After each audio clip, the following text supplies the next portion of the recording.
What's up, everybody? PG is back with another episode, man, with my boy, the 49er King, in the 5-0. We got my boy, David McNew from the great old Mormon state of Utah. And then we got my boy, OG, in the hood with the DBs, man. And we got the wonderful Miss Alyssa Rebel in the building. How's it going, guys? Hey, I'm doing okay. I'm very pleased with what I saw today, but I'm not gonna jump on the hype train too fast. Yeah. Speaking of this game, man, this outcome was kind of like ridiculous, but it was just one of those games, and this was pretty much one of Christian McCaffrey's coming out party game. Don't you guys agree or disagree? I agree. I agree, though. For me, he's only been in the offense for a week. And he did that. 10 days. So when it comes down to it, here we are coming up on the bye week. He's going to have 2 more weeks of learnings. Kyle Shanahan's going to have 2 more weeks of scheming. And we're about to see what the guy can do when we come back versus the other LA team. The LA Chargers, the Chargers that we beat in the 1994 Super Bowl. Except, they're in LA now, and I'm ready to face Justin Herbert. Ready to face the other Bosa. Yeah, but he's not going to play. Joey's out for the year. Oh, that's right. Yeah, I thought I heard that too. And I heard Mike Williams is going to be out too, and their cornerbacks out. Yeah, they got injuries, man, just like us. But we got some guys coming back. Elijah Mitchell, but possibly. They're like uber cursed because they can never have Derwin and Bosa healthy at the same time. It's like either one or the other, or they're both out, but neither is ever healthy at the same time anymore. And they're both tops at their positions. Yeah, Hey, crew, I guess that ass chewing I gave the 49ers last week worked this week. Shout out to the OG, man. Maybe you could have used that at the Fresno State game because some of those DBs were ass, but lucky they won. Oh, I know. And I always say, with that Fresno State, they missed out on my son playing DB for them. Well, yeah.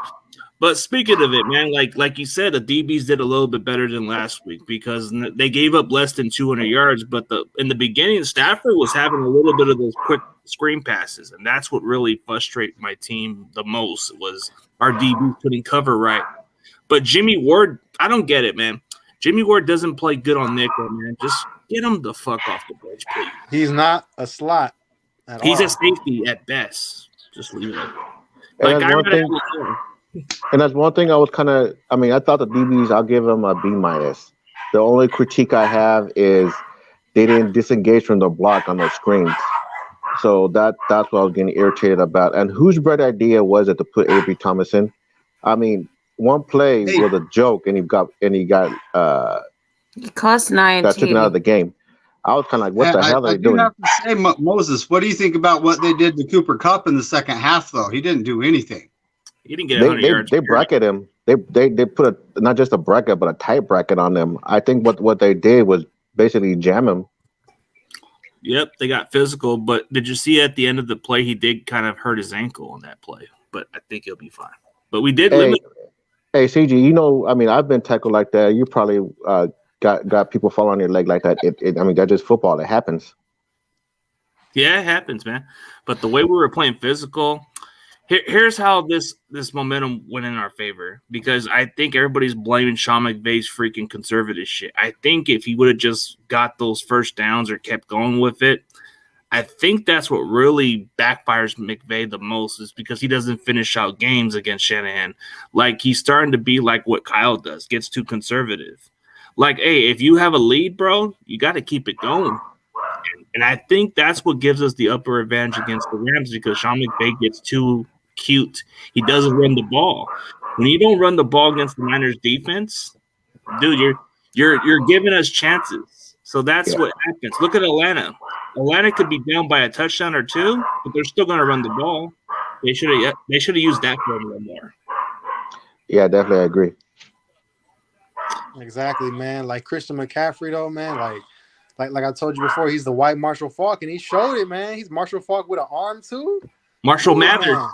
First player since the other LT, a former Charger, LaDainian Thompson, to have a triple crown of the catch for a touchdown, a run, and a throw.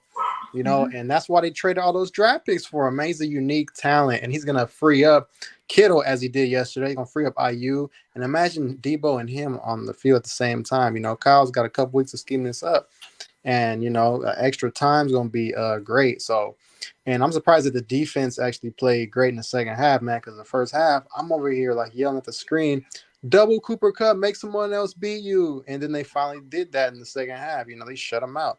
And I was yelling at the DB too. Is disengage from the block, attack the screen. I was yelling because that's something I yelled at my sons about. And I you know what? Believe it or not, I gotta give a shout out and a B average. Good job to Melissa's crush, Jimmy Garoppolo. Yeah, critical part. Hey, but you didn't. The only thing that would have been worse if you said you had to give like crops to 10 and 82, and then I like really want to be punching something right now. Well, I hate both of them. Well, to be positive, no positives. No, but Juszczyk didn't play, so you got Ross Dwelly, the boss. He caught the ball. I mean, he did better. I was praying he wouldn't drop it like the way Warner did. I know, man. He caught that though. Yeah, that was a nice deep pass by Garoppolo. Though he did that thing, man. I mean, he did a good job. First, Ross had to go and bail out Garoppolo because the ball wasn't on time. Facts. Second of all, Ross isn't that fast. Third of all, I am so sick of everyone having to prop up Ross Dwelly by either attacking Juwan Jennings or Charlie Warner because the person they love is Ross Dwelly because he supposedly has diamond hands. And to build up Ross Dwelly and to justify Ross Dwelly, you have to attack the other people who are being thrown the ball. And yet no one attacks Ray aside from his questionable special teams play here or there. And it irritates me to no end, and it sickens me when people are like, you have to give them the props. Like, is there any other quarterback in the entire league where we have to be like, yay team, this guy didn't throw an interception, it got dropped, yay, he didn't have any turnovers this game. Like, is there anybody else ever that you have to do that week in, week out, and then you're called a hater or you're not a true fan because you can't stomach the idea of having to coddle this guy for the bajillionth year in a row because you're stuck with him again as your starting quarterback? Not happening. I do not care if this guy wins the Super Bowl. I will not come on here ever and praise that man. Ever. But man, if he gets to the Super Bowl, I'll be praising every player on the roster, man. All 53 guys. But before but it would be McCaffrey that would carry that team, not him. Before the Super Bowl, and before I even say great job by Jimmy G, I want to see some consistency. I mean, yeah, one game, it's the Rams. Okay, yeah, we could be happy about it, but let's see some consistency, gentlemen. Well, to be fair, the Rams defense makes Jimmy G look like Joe Montana. I mean, it's just I'm not a big fan of Jimmy by any means, and I don't give credit where it's due because he's actually kind of been getting away with a lot of stuff. Like what really annoys 2 near picks to Ramsey, which were both dropped. I was going to get to that part because he actually almost threw away the game, and there was a third that almost went to Kittle that got batted down. Let's just pump the brakes on Garoppolo. So Ramsey dropped those passes, right? Mm-hmm. It's not like Jimmy G throws very hard. So that was 100% on Ramsey. Bad hands. I mean, what can I say? But Jimmy G makes at least 2 or 3 bonehead plays a game that makes me just wonder why he's even the starting QB in the first place. And I mean, two or 3 a game, and it's like you're a 9-year vet in the league, buddy. You should not be doing this stuff. And I mean, next year he's gone. He's a free agent. We can't tag him. We're honestly better off letting him go, because say we do make a deep playoff run and somehow win the Super Bowl with him at QB, which with him at QB, I don't see it being highly likely, right? Oh yeah. Then that makes our draft compensation for him leaving better. So winning the Super Bowl, if he wins it, I'm going to give him props for getting us a better draft pick, but that's all he's going to get. Oh, thank you. The only thing I'm giving Jimmy credit for, the only time I'll ever give Jimmy props is if somebody actually punches his teeth out for once. Because I don't like that smile one bit. Anytime I see Jimmy Garoppolo smile, it makes me want to punch him in the mouth. Because, dude, when that has to be the worst comeback. They're like, well, if you don't like him as a player, you must at least admit that he's attractive. I'm like, no, he's creepy. That grin is creepy. And every time I see it after an interception, I literally have to remind myself, you live on the East Coast. You're never going to be on the West Coast. There's no possible way that you can punch him out, but you dream about it every time because it's the only way to deal with this asshole and what he does every freaking game. Yeah. Hey, shout out to a new guy on the comment. I think he's on Twitter. Hey, what's up, Kenneth? Kenneth Goldsmith. What's going on, Kenneth? New to the channel, I guess, from the comments. But speaking of Jimmy, like I mean, he's kind of been through the worst, and he doesn't like. I get it. It's in spite of him, in spite. Like we win in spite of him. We don't win because of him. We win because of guys like McCaffrey, Debo. We win because of our defense. Yeah, we win because of that, but we don't win because of Jimmy. Dude, if we had an elite quarterback, which we're hoping Trey Lance can be next year, then we would be a far better team. But we're just good even. Dude, I think Jimmy Garoppolo is so terrible that Christian McCaffrey is a better quarterback. Did you see that pass by McCaffrey to Brandon? The best play of the day, hands down. I was happy it happened, but it was kind of a wobbler. But, hey, he can throw that thing, though. At the end of the day, he got it to Ayuk. You know what I'm saying? Put up his stats, and he's an all-around player, man. Like, he's elusive with those quick feet. He has pretty good speed, man, putting moves on Bobby Wagner and stuff all day long. They can't handle him. Antonio, legitimately, who had the better throw? Him or Kyle Juszczyk to Raheem Mostert in the Saints game? Or Debo last year with DT to Jawan Jennings? Oh, I like the Debo to Jennings. That was my favorite. Debo to Jennings down because it got us to the playoffs. But I do think the McCaffrey play stood out because he kind of showcased the ability to throw the ball. Like, we can all agree that McCaffrey... That was also the spark that got our offense finally working.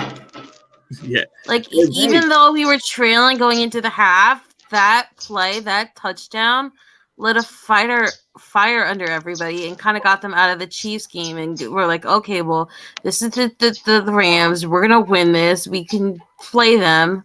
We're not out of this. It literally started everyone starting to get their motors running.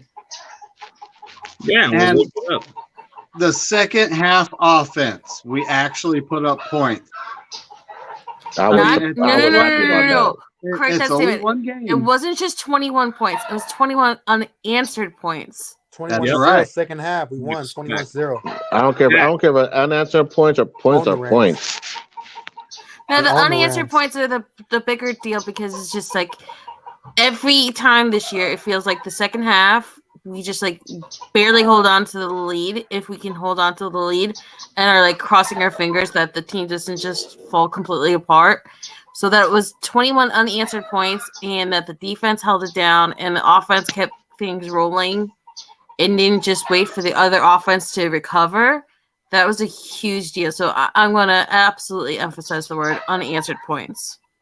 But that's just me. We play with urgency out there. Hey, I seen a crazy stat. It said, like Sean McVay, like when he's actually leading at halftime, he lost twice ever, and both times to Kyle Shanahan. So that's crazy. Actually, last that year was a big deal. What was it, week 18? That had never happened before, and then we went and completely screwed that up. And we broke that record. Yeah, we snapped it. Like when he has like a big lead, like a 14-point lead, he never loses. But we come into this game down by maybe about, what is it, like 17 points or something. We come back and win this game. It's like, like we just, I don't know. Sean McVay just, a lot of Rams fans are starting to get all humble. Now they're acting like, oh, we're going to see them in the playoffs. We're going to beat these guys. You guys aren't making the playoffs. Hey, did you see that one dude, that one Rams fan who's saying that that the crowd was so noisy they need to shut the fuck up and let the Rams call their plays or something like that? I was like, dude, that's Levi South. LA don't want you. No, LA don't want you. Okay, did you guys see Kittle actually call it Levi South? He did on the video. Presser? Levi South. Ooh, he says AK SoFi. Speaking of that Rams, dude, I put out an APB for Ramelius. He's missing in action. hey guys, can you guys report for Rudy, because he's missing? We're worried about the guy. Poor Rudy. Hey Rudy, if you're Where's in the Rams comments, guy? yeah. Hey Rudy, if you're around the comments, man, I want to know if you're okay, buddy. I know the loss hurts and it stings like hell, bro. I know it stings like hell. Like 8 straight losses, that hurts. I know it hurts. But hey, Rudy, hey, we own you, but come to Papa's. Come to Papa's. But you can glorify. You can glorify your last year's championship and enjoy it, because you guys are not going to the playoffs. Sorry, you're not going playoffs. I think it's coming down between Seattle and San Francisco, and people are actually sleeping on Seattle. I think Seattle's playing outstanding football, as much as I hate to say it. But hey, Melissa, I guess a certain Seattle fan acknowledges your football, but doesn't take no offense to what he says. He just says it in a compliment way.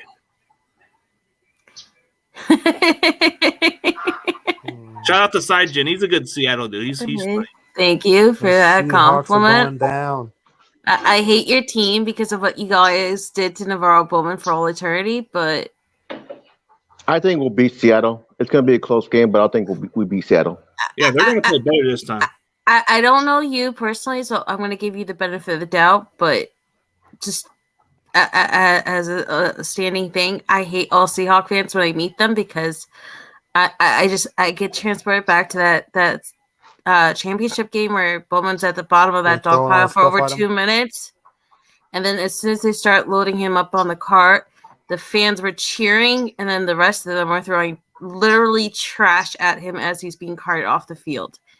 And for the life of me, I just, once I get to know a Seattle fan, I can be okay with them, but just, you ever have like that fan base that just like irritated you so much, or got under your skin so much, or just like disgusted you so much? You just when you hear that they're a Seattle fan, or whatever fan base it is, like you can't get past that reaction, because that for me is that. I get that with Raiders and Cowboys fans on a daily sometimes, so it's like it's normal to me, but I always have to live with it. So it's like. But in all perspectives, Side-Gen's a good dude. Very good. He's pretty much one of my loyal subscribers. Comes on the NFC West Network, comes on my comments consistently. One of those kind of respectful Seattle fans. And, yeah, he kind of he acknowledges it and understands where you're coming from. So he's not like some of those other he's not like those other delusional Seattle fans that get on people's skin. He's kind of like one of those respectful persons. Like I appreciate you, and I'm glad that Gino's working out for you. I mean, I had to deal with all his nutsiness when he was the Jets quarterback, but I mean, it's going to be interesting for sure, that second Seattle Niners game up in Seattle. It should be a good one, because last time we played them, it was like more like we didn't. They were just coming off building off chemistry there, so it takes time. But now they're kind of clicking, so we got to play them at their best. I mean, and everybody's hyping the Seattle defensive backs. I really think they're not all that. They can get Woodland's good. Woolen's got the speed and all the talent, but like you said, the rest of the secondary seems suspect. But I think Woolen, if he can work better on his coverage skills, like you were saying, I don't think that Woolen's bad. I think what's going to be hurtful, especially down the line when things start getting struggling for him, or because it is for all young players, is that every game that I've seen so far, they always put up him next to Richard Sherman. It's like they're so desperate to recreate the Legion of Boom, and they're so desperate to have that next big star because Jamal Adams hasn't panned out the way that they hoped that he would, that I think they're setting up this kid for like the ultimate failure because they keep comparing him to what Seattle fans miss the most, which is the Legion of Boom. And I don't think it's fair that you're asking a rookie not only to live up to what Sherman's legacy is up there, but you're asking him to live up to the entire legacy of what your defense used to be and what helped you win a Super Bowl. So yeah, they're throwing Woolen. I think that's very, very unfair, but him and Kenneth Walker are fun to watch, even if they do happen to wear those god-awful I-made uniforms. It makes you want to puke when you see that jersey, I can tell. I hate those ugly colors. What are the worst? Okay, what was one of the worst games that you ever saw? The Mustards versus the All Purples when it was the Ravens versus the Rams, or the Mustards versus the Limeades where it was like the highlighter game where you had the all green versus the all yellow. Because for me, it was seeing the Hawks versus the Rams. It was like recycle, like it was more like trash dumpster. Like the uniform, like you ever seen like those little recycle stuff with the stuff that says "Go Green" colors? Yeah. And then you have the Packers colors. You know, like it's kind of like how Green Bay has that color of the wasteland management trash. And then you really had to bring up the Packers. No, but that's how Seattle's got the colors. Like it's the gold green colors. Like kind of like, hey, let's save some rent. Let's save some money. Mm-hmm. Let's save the world. Yeah, the highlighter of the game. Yeah, but the one DB I want to give a shout out to is Lenore. He's making me proud. He is very making me proud. You got all of you know I've been hard on him. I've been calling him out. So if his sister, his mom that comes on here, I don't know which one it was. Say that again. What's that? Please, OG, just one time. Can I hear you say that you were giving props to Lenore? Yes, I humbly and as a man am proud of Lenore. I mean, you guys know how hard I've been on him. I've been hard on him extremely. So if his sister or his mom's on here or something like that, hey, shout out to your boy because he's doing a very good job making me proud. Well, the one you're talking about that was on my comments last year. His sister. She's kind of like, she doesn't go on as much as she used to, but she used to be active. But I have her on Facebook, so she's always like sometimes message me. But yeah, she's kind of like supportive. She kind of like the fact that I support her brother a little bit. I may be a hard ass, but I'm a hard ass the right way. Yeah, you in the right way, man. Get rid of that DB coach we got, man. Put OG in as coach. Hey, OG, I gotta ask you a question. What do you think of Samuel Womack being used only in special teams right now? I think they need to give him a chance. I think he has the potential. Just needs opportunities. Yeah, that's my guy. Put him in. Yeah, because I don't know what game it was. Steph Curry, remind me what game it was where he did a good job and I gave him props for it. Seemed like that was one of the first two games. It was one of them, and I gave him props because he did a good job. Yeah. Yeah, so I see the potential there. Yeah, one of the first few games, man. He was damn near playing like Steph Curry. He was playing so good, Like he shows like he got good length and stuff. He got like Brandon IU length. Brandon IU got those Megatron length, man. So, Womack, he has potential to be a damn good slot guy, man, to eventually replace K'Wan Williams. But I do like Lenore there. I think it's unfair that he hasn't got a reps yet. I mean, the only reps he got was at the Atlanta game, but that was like garbage time basically. Playing outside, which was not his comfort zone. Yeah, he's more of a nickel. I mean, Lenore is a good nickel. I'll give him that. Yeah. I mean, man. I like that Dexter Carter interview, CG. I mean, I missed it because I was in the meeting at work, but I wanted to comment that he was one of my idols when I tried to emulate him when I first started when I first returned the kickoff, and that was my first and only time because I got punished big time. That was the only time. So I wanted to give him props for giving me that motivation to at least try to return the kickoff. Yeah, Dexter Carter was interesting. Like, all I did was tag him on Twitter unexpectedly. Then he just followed me, and then he just inboxed me and tells me what time, and then he didn't hesitate. Like, he said, this is available time, and he says pick any day, and he just came automatically. I was almost gonna hold up real quick. Yeah, I gotta go check something. Okay. Well, I was gonna I guess when I was coming off a late night shift, dude, I didn't forget about the interview. It was because I was working extra because they threw me out there. And I didn't even see it coming, so I just decided to take extra money. And lucky for me, it was like around 11:50, and I guess he messaged me and said, "Hey, are you going to send me the link?" And I said, "Just give me a few minutes." And all I did was just go on my phone, and that was it. And I had if all you youngsters that don't know who Dexter Carter is, go back on YouTube. He's one of you thought Ted Ginn Jr. was a great returner. He has nothing on Dexter Carter. Oh, he was a return specialist, and the guy can catch the ball at the backfield. The guy was a running back. He even said that the reason why Niners drafted him very high was because the way he played at the Senior Bowl and the way they didn't need too much players. They just wanted to go by best available talent, and they felt that he was the best one by far. And you remember that offense he was talking about? He couldn't think of the offense that Houston Oilers ran. It was the run and shoot offense. Yeah, run and shoot. He said that it would have added more into his career, but he just never. Oh, guess what? Jaguile56 said something interesting. I guess this is from our missing guy in action. CG Rudy's always says that our 5 Super Bowls don't count. What a knucklehead.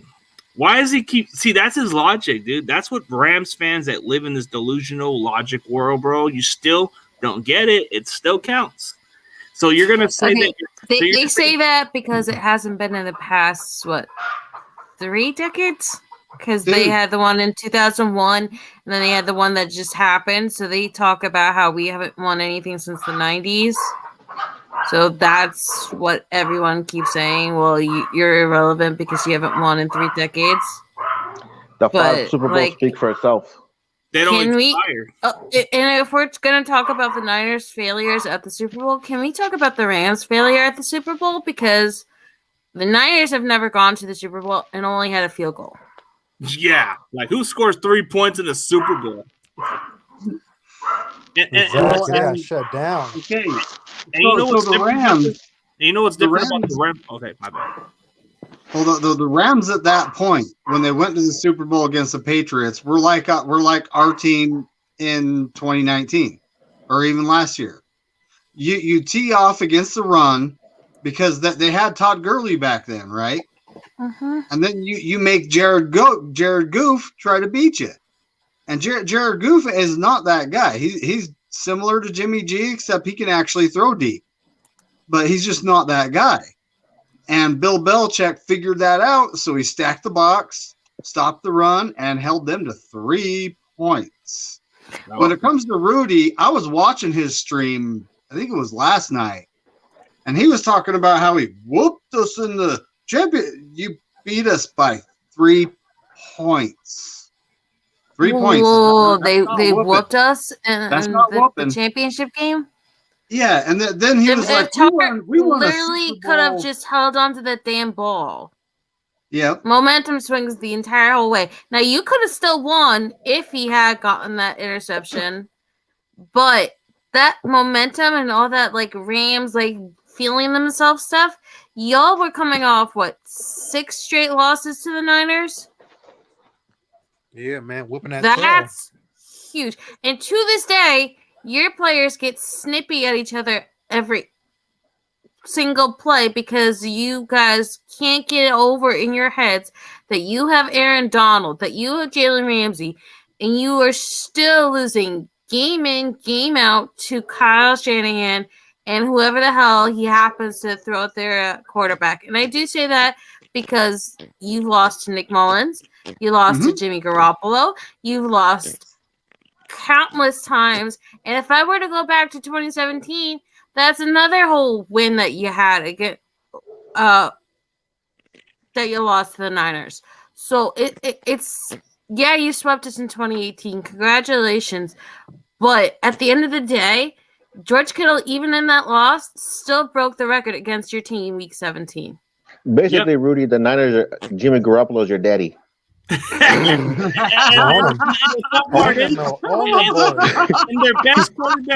their best quarterback in their team history named Jim Everett. Heard of that guy? Well, guess what? If we're going in time history, didn't he lose in the NFC Championship game against the Niners in a shutout? Didn't Jim Everett become Chris Everett when he went up against the Niners? Yeah, didn't he just lose that NFC title game? So now a lot of these Rams fans, the ones that are kind of like newbie that don't know about their fucking history. Oh yeah, we owned the Niners in the playoffs. Like, nope, 1-1. Do your little research. And then I asked him, hey, do you know who Jim Everett was? Do you know who Mark Bolger was? If you don't, then you don't know shit about your team. Do you know Trent Green? Who Trent Green was? Henry Ellard? Yeah. Isaac Bruce? Yeah. Yep. Yeah, always. Oh yeah, we always had the Rams number, but yeah, I told Rudy we kicked their ass. Dude, like Rudy just doesn't respect nothing about Niners, bro. Like I've even tried to like give him the proper advice. I told him, bro, maybe if you trash like Raiders and freaking Cowboys, maybe people will get off your case. But you have the upset. He likes to jump on people's show because his show is low-rated, pointless podcast. I mean, he's got a good quality. I mean, I'm cool with him, but I mean, he kind of gives a little bit of people to tune in. But it like when you tune in for his show, you want to tune in to see how he reacts when his Rams lose. That's the only time you want to see it. And how can we see it when he disappears? No. This is what he does. He's like, the champs are back. We'll bounce back. Don't worry, Ramilia. Ram up. We're gonna bounce back. Week. It's corny. We're gonna beat the Niners. We're gonna beat them. Oh yeah, we beat them. The way you two are talking right now, and I know you're friends with him. That sounds exactly like Skip Bayless or Michael Irvin when they go like all rah-rah cheerleader for the Cowboys, and then anything sets them back, and they're like, "This is what you have to do before you walk, before you run, before you win. This is the baby steps that get you into this and into that." It's just, Hey Rudy, no. I can't with that. Rudy, I don't like the Rams, but don't make me hate your fan base like that. Like I hate that disgusting, nauseating, pathetic Cowboy fan base. No, but this is what Rudy does. Like Rudy, dude. Like anytime I see my boy Rudy come into the show, he always goes into Grant Cohn's show for the little cloud, which I'll give him credit. Like I don't blame him. Then he goes on other guys' shows. Like he'll go to Rombo. He'll go in for a little bit. Sometimes he'll go on my show when he needs to come on. He'll jump in randomly sometimes or go in the comments. John Jay he'll go on too, but usually you'll see him on Grant Cohn sometimes because he'll have like a title. Because you know when Grant Cohn puts his titles, it's like he puts a title with a Rams fan, and that's always Rudy in that title. He goes on their Crocker show and Brad show. You know, Ponte. Yeah. Hey, Ponte rips him. He rips him a new one. And then Crocker just lasted off a little bit. Oh yeah. But I'm glad after the bye week we're getting reinforcements. That's what I'm happy about. Yeah, Elijah Mitchell, Armstead, possibly. You know, so yeah, Deebo Samuel. We're gonna be good, man. We're gonna be more force. And the funny part where Rudy said earlier before this trade deadline, he says, "Hey guys, the Rams are gonna get Robert Quinn, and we're gonna give him to a fire sale to the Bears, and we're gonna go get OBJ, and we're gonna get back to the Super Bowl." What's going on? All I gotta say is Rudy, just say no to drugs. I do. Robert Quinn just went to the Eagles. He went to the Eagles. OBJ ain't gonna sign. OG, I've been dying to ask you since you're like the DB guy. Uh-huh. What did you think of those? Like, I know they weren't back to back, but they were like both key critical penalties that led to that touchdown. So what did you think of Ambry Thomas and then Mooney getting those penalties that got them like inches away from that touchdown? With Mooney Ward, it could have went either way because that receiver initiated the contact as well. So I'll give Mooney a pass. But that one by Ambry Thomas, I'm not saying it because I don't like him. It's just the fact he literally grabbed the dude and did it. And did you see his feet the way it was? If you look at his it feet, looked like he was like hugging him from behind, and yes, then he like that's where I was going with it. a second, and then he re-grabbed him again, and then it's like Hufanga had the pick, and it was just like they didn't even announce the pick because it was just like so blatant that they're gonna throw the flag on Ambry. And with Dion, you know what I'm talking about when I say that. One thing I stress a lot is the only mistake Mooney Ward did was let the receiver initiate the contact instead of backpedaling. Not fully backpedal, but just enough. That's probably the only thing I'm gonna knock him on. But Avery Thomas, that's just a whole different story. I don't know. It feels like we're getting the Ambry Thomas from like Something's wrong with them. the Bengals game again. Like he has to restart all over again with all his mistakes and all his. The problem with Avery Thomas, I'm gonna give you a short breakdown because I know we're running out of time. I'm gonna give you a short breakdown of what I see from Avery Thomas. One, let us say I'm gonna give you a scenario. Let's say he's playing man to man. Yeah. The mistake he does is shuffles his feet, which is telling me, because I've made that mistake. My son's made that mistake. It's either he's overthinking or he's panicking too quick. Mm-hmm. The other part he does when he plays man to man is when instead of bumping, he jams, but then he steps forward, and that's how he gets beat off the line of scrimmage pretty quick. Now, when he's playing off coverage, he's letting the receiver run up on him, where the receiver is running up on him, and then when the receiver runs the route, you can tell Avery Thomas panics and doesn't look for the ball. The other part is Avery Thomas, when he gets beat deep, he doesn't locate the ball very well. And when he instead of playing the receiver, he's not running with the receiver. He's going at the receiver. That's what his mistake is at as well. Mm-hmm. I also realized that he hasn't improved like Lenore, because you know how like in the beginning of last year, him and Lenore had the same issue where they wouldn't get their heads around in time. Yeah. And it feels like Lenore's worked really hard on trying to correct that, and it feels like Ambry is just like going way back to like the beginning of last year, and he's doing all his mistakes again. Hey, you know what? People say, well, Avery Thomas has 4.3 speed and all that stuff. I could tell you firsthand, playing DB, your speed ain't going to matter if your techniques are not up to par. If they're not matching, it's basically a wrap. Yep. I mean, look at Lenore's technique, the way he's improved. Like, he's actually has more of a technique of a savvy veteran almost. But, like, yeah, he may not run like a 4.3 speed. I think he runs a 4.45. So he's decent with his speed. He makes up for that. Well, that's the thing, CG, is with Avery Thomas, even though he had that 4 speed, he's not that fast. You look at his technique. Like you said, it's improved, and I see it too. As long as he's right there in position, the speed ain't going to matter because the technique will offset it. Yeah, but I know Dan's not here, but if he were here, he'd probably bring up the whole difference between Hill and Mostert, where Hill probably has the faster speed, but because his feet and his get off are so bad that Mostert actually is faster when it comes to the game. And I'll give you guys a perfect example. CJ, I told you this story before. In my first varsity game as a sophomore, I was real cocky going into the first game. And that game, I really got humbled because I relied on my speed to cover it and not using my technique. That's why ever since then, I took my technique and made sure my technique matched my speed. That's how I became a better defensive back. Yeah, techniques do make a difference because even with your all world-class speed or whatever the speed you got, it ain't going to mean nothing. Because, I mean, look at Hufanga. I think you look at Hufanga's technique as a safety, right? He may not be fast on the way he plays, but he has that savvy instinct where he has that savvy like technique smart where he can get into the play and outsmart a certain quarterback on plays. But and I'm not bashing Avery Thomas. If I ever had a chance, I will coach him up.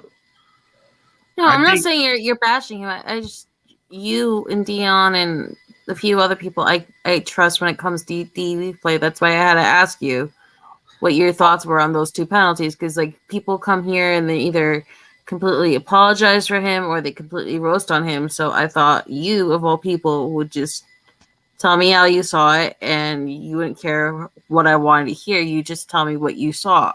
And that's why I respect you.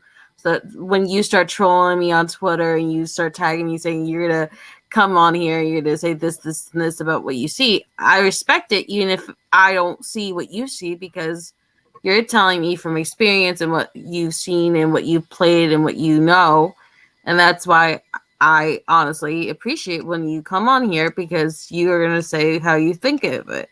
Yeah, I think every time a penalty was more obvious than Mooney's. Yeah, it is because he's not using his technique properly. He's trying to like hold on, and it's just. But the only person who would pretty much only defend Thomas is Wayne Breezy, man. Come on, let's be honest. He's a Michigan fan. Of course, he's going to defend a guy like. Thomas. No, I know Wayne Breezy. Wayne Breezy is a cool dude, but I would respectfully disagree with him on Avery Thomas. Or Mike defenses Breezy has not sugarcoated it when it comes to Ambry Thomas. Just like Peachy is an absolute diehard Ohio State fan, and she said that this was not the system for Trey Sermon. So, and she was right about that. But when it comes down to Dante Johnson, who's the number one fan of Dante Johnson? It has to be Mike from Nothing But Niner. No. I am not going. That's my worst nightmare for Dante Johnson. No. So who would you rather have? I'm not doing that. Okay, let me ask you a question, OG. So if you had to pick one of your starter lineups, who would you rather pick at this point, Thomas or Johnson? Oh God, it's gonna be painfully to say, but I will go with Johnson because of the experience. Okay, so you don't trust Ivory at this point. No, okay. I don't trust him. But like I said, not in a bad way. I'll gladly coach him up. Oh man, so I guess at this point Dante's experience matters, but he gets beat a lot. That's the problem. Yeah, I will work on Dante Johnson's footwork for sure. He's at that point where he's already like at the end of his career. Hey, coach him up a little bit. He's 31 years old. Oh, definitely. I would gladly coach him up.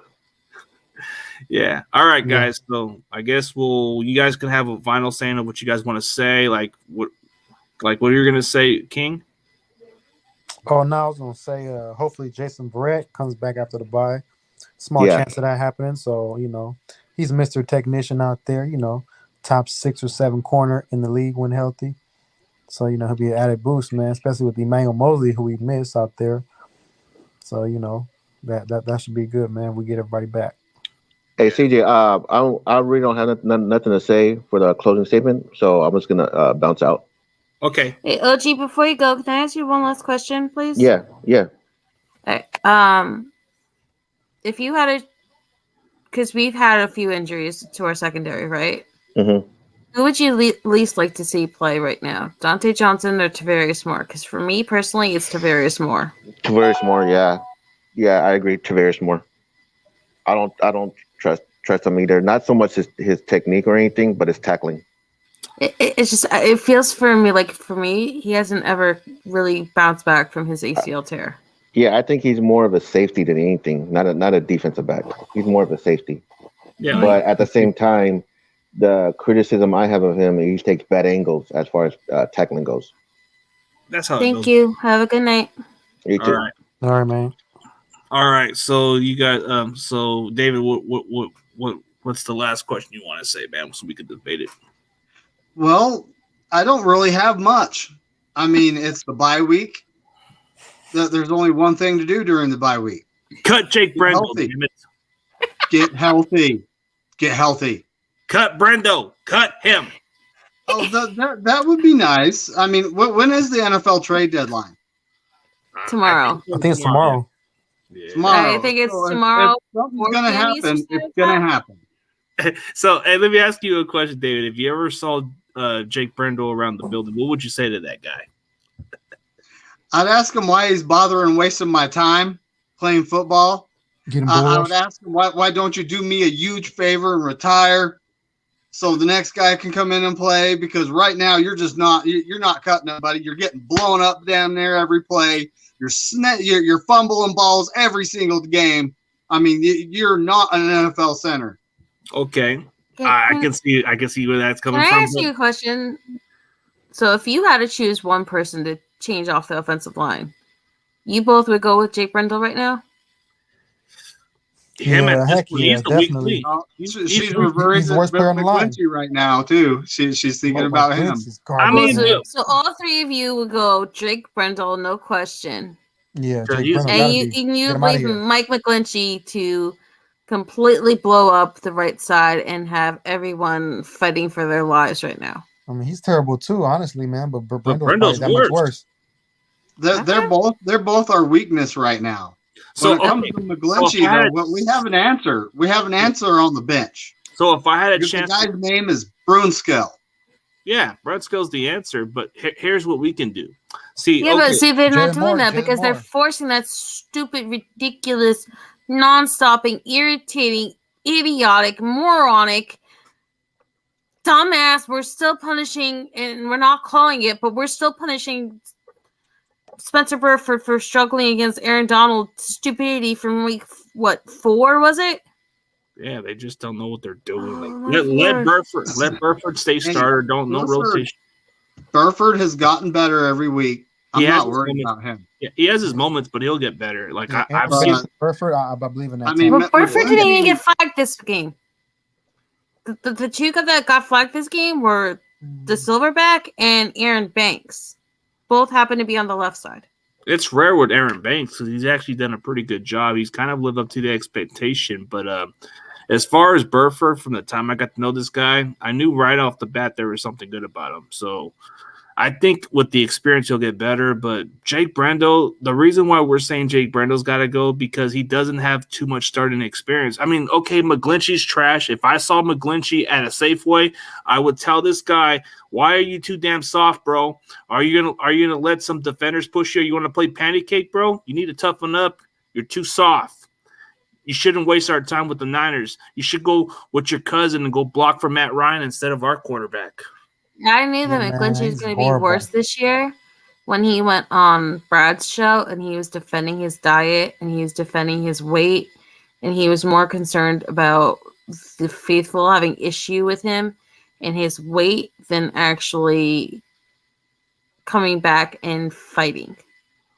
When he was fighting with fans and he was using the fans to spread his message more than actually concerning himself about protecting and being a team player, I knew that's when things were going to get uglier with him, and it's only gotten uglier by the week. Yeah, pretty much. It's pretty bad. Well, I mean, that's pretty much the only issue I see so far. Yeah, secondaries can be a little bit of a problem, but I do feel like it's... But most of them are coming off major injuries. Like, if you think about it, like, Mooney had that really bad groin tear, right? Mm-hmm. And Hufanga had the concussion, and he's gotten knocked around, even in the Chiefs game. Like, he went in the blue medical tent. And even if it weren't for his injuries, he's still a freaking rookie. Like, everyone wants to say, like, he's on a decline now, or he's a bust now, or because he's struggling or missing, like, a few tackles. He's still a goddamn rookie. Like, yeah, the experience. Because he didn't play much last year. Yeah, I'm sorry, but he didn't. He was being spelled out for Tart. He got like a few plays here and he got a few plays there. Y'all ripped him for that freaking one bad play he had against Philly last year. And it was like, don't play Hufanga after that. Like, he mostly played special teams last year. It's just like, you gotta let these guys play. Like, I'm sorry. Like, I get it that they deserve the criticism and to be blasted when they do a bad play. But there's no way him or Spencer Burford or any of these guys is ever really going to develop if you just don't ever take off the training wheels and just let them be. Let them be. I agree. Like, Brunskill needs to not even have to be on this rotation. I think he needs to replace freaking Brendo. And then, just not have him replace McGlinchey's bum ass. And then find another center. Let McGlinchey walk as a free agent. No, don't resign him. And Brendo, we need to get rid of this guy. Like, I don't get it. Like, him on the... Antonio, my fear is that Aaron Banks has become so... I don't know if I want to use the word clutch yet, but he's become so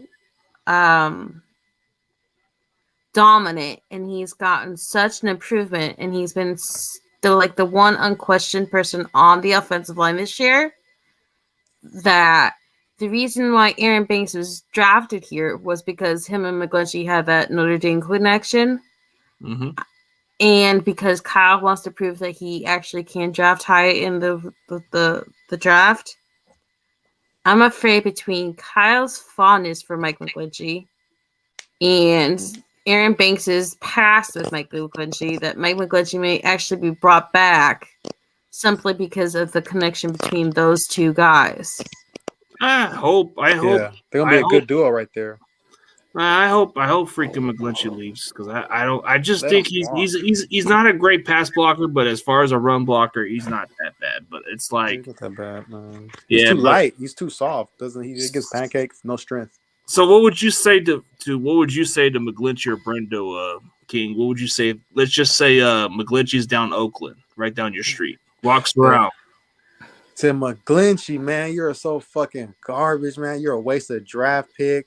You're the white Quaim Harris on the right tackle side, you terrible out there, man. We need to trade you for a 7th round pick. Like you're worth that. Like, come on, man. You haven't learned from your teammate Trent Williams. He's the direct opposite of Softy. He's like big heavyweight, big incredible Hulk over there, man. You should have been working out with him. You big bust. Oh man. Hey, you know what he probably do to you when he looks at you and says, "Excuse me? I'm not soft. I'm bigger than you." And then, what would you say to Brendo if he comes right down Oakland and he walks right down your area? I said, Brendo Jenner, because you're playing like a girly man. You're that bad. You get pancaked in Bull Rush. Brendo Jenner, come on, man. You playing like that. I like that nickname, Brendo Jenner. Hey, yeah, that's one right there, right? Exactly. Jenner. Exactly, man. He's a waste of another guy inside, getting our quarterbacks, pressure in their face and all that. I hate seeing that. And see, the other thing that does not make sense to me for all the people who are hating on Burford, how is this rookie supposed to develop by himself, be good at his own position, and still make up for what's going on to his right and to his left? He's got to learn by playing. The right tackle and the center are still so bad. I think Burford's the least concerned of the team. Like, I think like the center and the right tackle. No sense to me. I mean, if Aaron Banks was around the street, I would just tell him, "Hey, man, I'll give you a beer. You're doing a good job." And he's from your area too, King. So you would probably give him props, huh? Yeah, I'm like, hey, man, it's all good. Same area. Yeah, I give you a little credit. All right, man. So we're gonna end this stream so you guys can have a final say, and then we're gonna end on a high note, man. It's been going on as expected, but we'll let Melissa say what she's got to say, and then we'll go to David and King, and then we're done. I just want to say thank God Kittle is now finally stopped getting all the hate, because I swear to you, I could not take one more thing about all you people saying he was on the decline or he was a bust or we had to trade him, because now he's finally getting touchdowns. So he's gotten 2 in a row for 2 games in a row. I want to say I'm glad that Brandon Ayuk is getting featured more often. I didn't like seeing him so down after the Chiefs game and after the Atlanta game. And I like that we're finally using our offensive weapons. I hope that doesn't change when the being of my existence named 44 is back and when Debo's back, because I think that our offense is finally shining because we're not so heavily dependent on those 2 players. And I'm glad that the defense and our second half Niners got to show out, because it was not fun seeing Shinny just sit on lanes and hoping for dear life that it would keep up. So, and I hate the defense being blamed for the offense not scoring at all in second halves. Yeah, I was getting tired of the offense being lackluster, like you're saying. Like, the defense was dinged up; it was too much to deal with. It was like I was back in 2018. It felt like I was watching the Broncos game again. And, Kittle had the 210 yards, and he was getting close to beating Shannon Sharp's record, and he was doing all these phenomenal things. He was getting these 80-yard touchdowns, and he was making everything out of nothing with Nick Mullins. And then it just felt like Shannon was like, okay, well, I got so hot, I'm just going to sit on this. And yeah, we still got the win.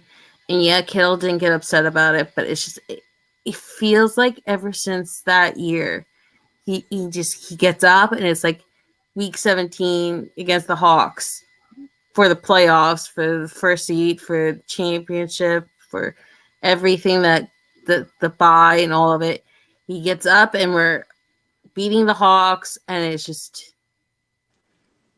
it comes down to the last play, because once again he lets Russell Wilson and the freaking Seattle Seahawks get back in the game. You did the same thing against Week 10, and you brought it down not once but twice to a replacement kicker to decide your fate in that game. And it's just these little things irritate me. So that the fact that we fixed this without Debo, who everyone's calling the Ram killer, it's just. I hope once these guys are back that this doesn't go away, you know? Okay. That's fair enough to say because the way how Shanahan is. But okay, let's let David say what he's got to say, and then we're gonna let the King say, and then we're out. Happy Halloween, everybody. Happy Halloween, dude. Well, we got like I was saying before, we got the bye week coming up. It's a big bye week. We got to get healthy. We're gonna be getting a lot of players back after the bye week. We never know if Kinlaw's ever coming back. I'm not going to count on the guy. Man, bad knees. But yeah, I mean, we're getting a lot of players back. We're going to be as healthy as we can be after the bye week, and I am so looking forward to that game. It's not funny. Yeah, man. You know what I would say to Eric Armstead? I would tell him, dude, quit being a soft little pussy.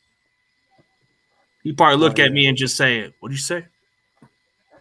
Like, hey, heck yeah. But, hey, I've been looking forward to the Niners and Chargers game because this is my Super Bowl prediction before the season. So, because both teams, entering the season, probably two most stacked rosters.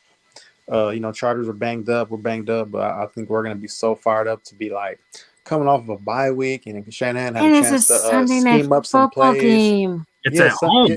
Yes, it's at home. Sunday Night Football. I'll be there. And then I'm going to be rocking. I'm going to be like, yeah, man, it's a Super Bowl matchup, maybe. You never know. But, I mean, and Christian McCaffrey and Deebo Samuel on the field at the same time, they're going to have more experience from the playbook. Oh, man, and Kittle's getting more open because you got McCaffrey out there and IU. He's going to be doing his thing. So, like I said, we got a great, freaking fun, exciting game against the Chargers. So, I'm looking forward to that. Prime time, baby.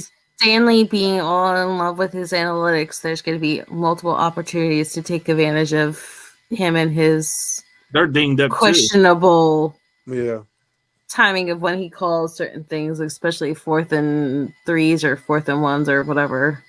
We better be ready for those because that's where they're going to be gutsy. So, yeah. All right, guys. We'll see you guys next week. Thank you guys for tuning in. And peace, everybody, and enjoy your holiday. All right. Whatever's left of